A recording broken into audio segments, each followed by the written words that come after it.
दोस्तों, life with Laxmikant YouTube channel पर एक बार पुनः आपका हार्दिक अभिनंदन करता हूं। अवध में शाम धीरे धीरे निशा की ओर चहलकदमी कर रही है। ऐसे में गालियां खाकर बेमज़ा न हुआ, एक कहानी लेकर आपके सामने आया हूं। हर एक शहर की अपनी तासीर होती है। यह वहाँ की आबो हवा से बनती है, जिसमें कुछ खास किस्म के रसायन होते हैं। ये रसायन किसी भी दूसरे शहर में पाए जाने वाले तत्वों से मेल नहीं खाते और तय करते हैं कि वहाँ के लोगों का मिजाज कैसा होगा।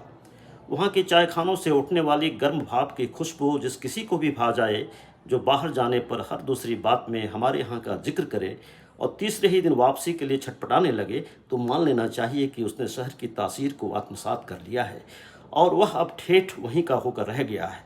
शहर उसी के दिलो जान में धड़कता है, सांसें लेता है, कदमों से होकर भागता है, जिस्म में थिरकता है। रात दिन भाग दौड़ करने वाले इंसान ही शहर के दिल का निर्माण करते हैं। बाकी जो जिस्म है वह दीगर चीज़ों से बनता है और वह वहाँ का भूगोल कहलाता है, जिसका एक अदद इतिहास भी होता है। इतिहास के जिक्र मात्र से ही जिनकी तबीयत जरा घबराने लगती है, वे अपना डर इसी क्षण त्याग दें।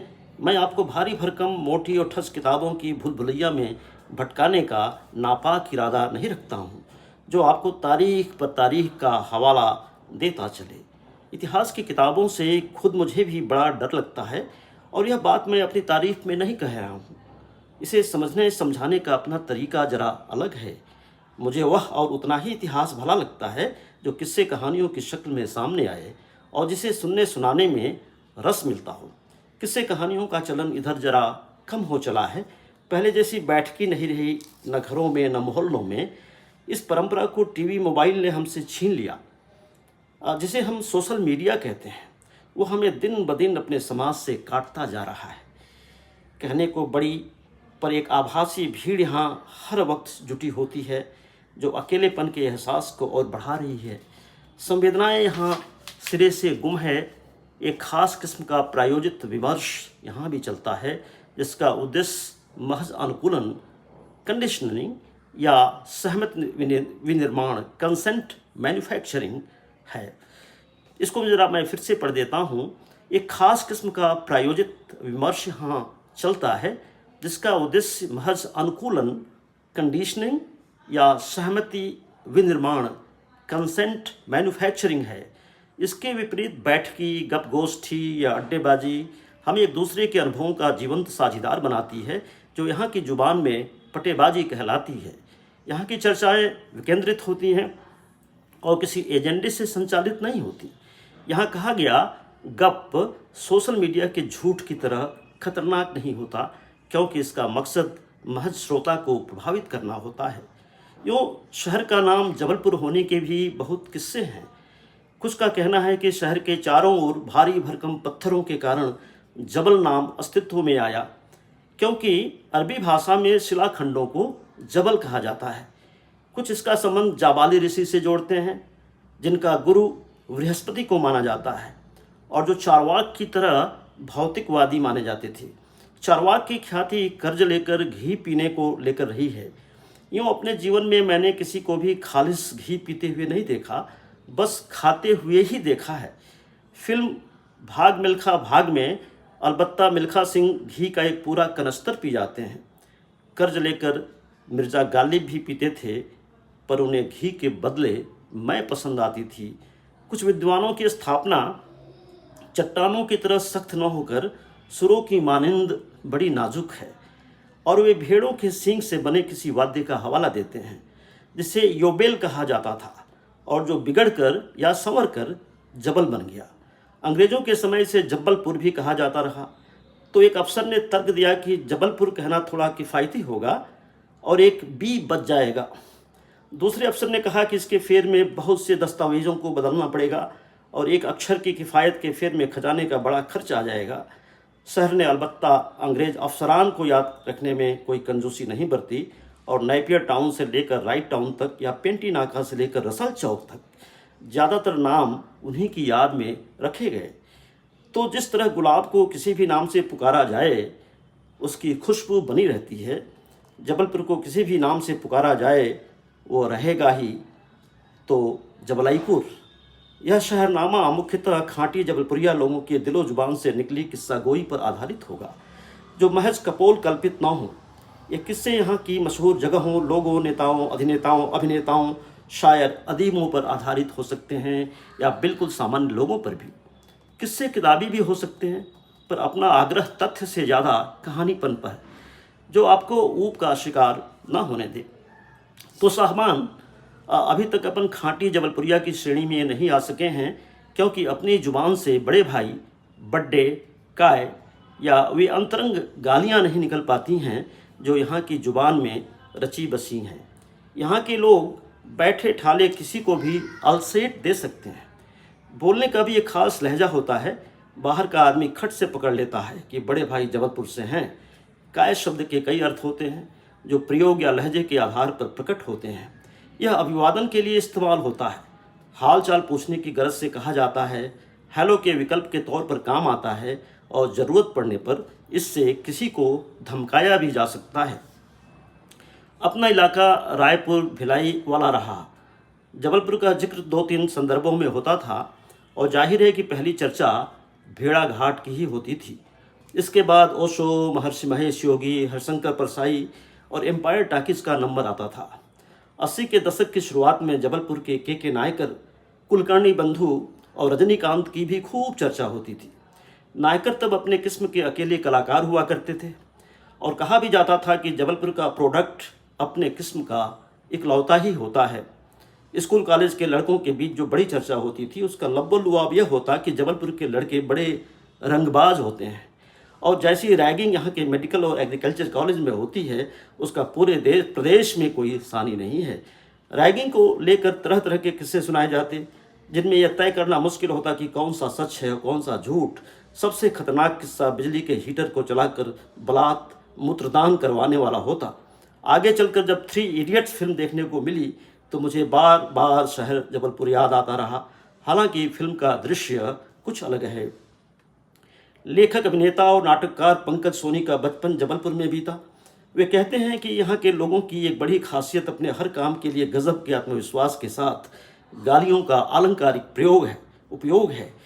हमारे ज़माने में चाकू गुप्ती चल जाने की घटनाएं खूब सुनाई पड़ती थी, लेकिन गुप्ती चलाकर लौटने वाला इस तरह गौरव भर से लदा आता था मानो सीमा पर 2-4 दुश्मन सैनिकों को हलाक कराया हो।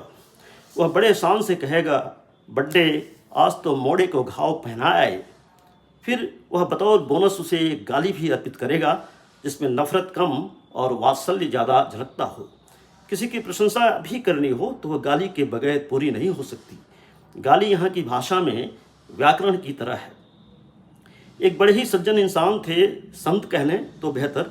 संतई चेहरे से टपकती थी, शांत और सौम्य मुखमंडल। शांति दूत ऐसे ही होते होंगे। रास्ते में कहीं जा रहे थे तो एक अजीब इंसान से पाला पड़ा। उसका दुपहिया वाहन खराब हो गया। गाड़ी बहुत कोशिश करने पर भी चालू नहीं हो रही थी। अब तक उसका धैर्य खत्म हो चुका था और उसे अपनी गाड़ी को 1-2 लात जमाकर गालियां देनी शुरू कर दी। शांति दूत ने कहा, भाई यह आप क्या कर रहे हैं? इस तरह से गालियां देना अच्छी बात नहीं है। और भला गालियों से क्या आपका वाहन चालू हो जाएगा? आप प्रार्थना क्यों नहीं करते? आप प्रार्थना क्यों नहीं करते? वाहन सवार को बात जस गई। उसने आंखें बंद कर ली और कुछ बुदबुदाने लगा। आंखें खोली, गाड़ी में चाबी लगाकर बटन दबाया, गाड़ी चालू हो गई। हैरत के साथ शांतिदूत के मुख से वजनदार गाली निकल पड़ी, अरे ये तो सही में चालू हो गई। सच्चा जबलपुर वासी वह होता है जो खुद को जबलईपुर का बताता हो। इसी जबलईपुर के एक बड्डे एक बार रेल यात्रा में थे। साथ वाली सीट में लखनऊ के कोई हजरात बैठे हुए थे। कुछ ज़रूरत महसूस हुई होगी तो उन्होंने शाइस्तगी के साथ कहा कि हुजूर आपको ज़रा तकलीफ़ दे सकता हूँ। जवाब उतने ही तल्ख सुरों में मिला, तैं देख कर देख। विनायक जी नगर निगम में काम करते थे। कर्मठ और समर्पित कर्मचारी, समय से पहले दफ्तर जाते और सबसे आखिर में घर लौटते। घर में शायद मन न लगता हो। एक दिन जैसा कि सबके साथ होता है, रिटायर होना पड़ा। घर बैठना उनके लिए तकलीफ देह था। अच्छी खासी बधी बधाई दिनचर्या थी। काम का बोझ ज़्यादा न था। मुलाकाती आते जाते रहते, गपशप लगी रहती, दफ्तर की बेइंतहा याद आती। आखिरकार उनसे रहा नहीं गया। और कुछ दिनों बाद ही वे फिर से दफ्तर जाने लगे। सहकर्मियों को पहले तो अटपटा लगा, पर वे उनके काम में थोड़ी बहुत मदद करते थे, तो एक तरह से सुविधा भी थी। गपशप हो जाती और साथ में चाय नाश्ता भी। विनायक जी पहले की तरह नियमित रूप से टिफिन भी लाने लगे। कुछ ही दिनों में लोग भूलने लगे कि वे रिटायर हो चुके हैं। एक दिन थोड़े गंभीर नजर आए। किसी साथी ने पूछा कि क्या बात है, आज जरा उदास लग रहे हैं। विनायक जी ने संजीदगी के साथ अफसोस जताते हुए कहा, इस बार मुहर्रम संडे को पड़ गया है, एक छुट्टी मारी गई। जिसे परसाई जी मूर्खता का आत्मविश्वास कहते थे, उसके नमूने भी यहाँ आसानी से देखे जा सकते हैं। एक सज्जन को अस्पताल में दाखिल होना पड़ा, वेंटिलेटर पे थे, नलियाँ बोतलें वगैरह लगी हुई थीं, तब बोतल लगना भी बड़ी बात मानी जाती थी। मरीज को देखने बहुत से लोग आ रहे थे, पर बेचारे मरीज को पता नहीं है कि उसकी वास्तविक स्थिति क्या है। वह देखने आने वाले लोगों के चेहरों के भाव से अपनी स्थिति का अंदाज़ा लगा रहा है। समझदार लोग आंखों ही आंखों में दिलासा दे रहे हैं, इससे मरीज को राहत मिल रही है। पर जो सज्जन अभी अभी वार्ड में दाखिल हुए हैं, वो समझदार कम हैं, उनमें आत्मविश्वास ज़्यादा है। मरीज को देखा और देखते ही कहा, अबे तय तो गयो काम से। मरीज की हालत बिगड़ गई। परिजनों ने किसी तरह आगंतुक को बाहर किया। बाहर करते ही कहा, पैसे बहुत लग गए हैं, बन पड़े तो मदद कर दें। वे दोबारा नहीं आए। उन्हें रोकने का यही एक तरीका था। दुष्यंत कुमार का एक शेर है, कुछ दोस्तों से वैसे मरासिम नहीं रहे, कुछ दुश्मनों से वैसी अदावत नहीं रही। यह संबंधों को निभाने में एक तरह की उदासीनता को लक्षित करता है। यहाँ के लोग इस तरह का ठंडापन बर्दाश्त नहीं कर सकते। जो होगा गर्मजोशी से होगा, टिकाऊ होगा। जबलपुर के मदन महल में करोड़ों साल पुरानी संतुलन शिला पाई जाती है, जिसका गुरुत्व केंद्र अपनी आधारशिला पर होता है। यह अपने आधार पर बहुत छोटे से दायरे में टिकी हुई है और लगता है कि बस लुढ़कने ही वाली है, लेकिन भूकंप के बहुत बड़े झटके भी इससे हिला नहीं पाए। अपने ताल्लुक निभाने की यहाँ के लोगों की फितरत भी कुछ ऐसी ही है। पंकज कहते हैं कि जबलपुर की यह बात बहुत बड़ी अच्छी है कि यहाँ संबंधों को लेकर बहुत जटिलता नहीं है। आपके दोस्त कौन हैं और दुश्मन कौन, यह आपको पता होता है। इससे रिश्तों को निभाने में बड़ी सुविधा हो जाती है। दोस्त हुए तो जान निसार कह कर दिया, और अदावत रही तो बुदबुदाते हुए दुश्मन के नाम अपने खास अंदाज में गाली अर्पित की और अपनी राह पकड़ ली। मिर्ज़ा गालिब के रकीबों का ताल्लुक जबलपुर से रहा होगा। महबूब के लब से चुराई गई मिठास में अगर यहाँ का अंदाज जुड़ जाए तो बात कुछ और ही हो जाती है। तभी वे कहते हैं, कितने शीरी हैं तेरे लब के रकीब, गालियाँ खाकर बेमज़ा ना हुआ। ये पूरी कहानी लिखी है दिनेश चौधरी ने हिंदी में, और मैं लक्ष्मीकांत शर्मा ने इसे अंग्रेजी में अनुदित किया है। कभी अवसर आए तो ज़रूर पढ़िए शहरनामा जबलपुर। बहुत बहुत धन्यवाद।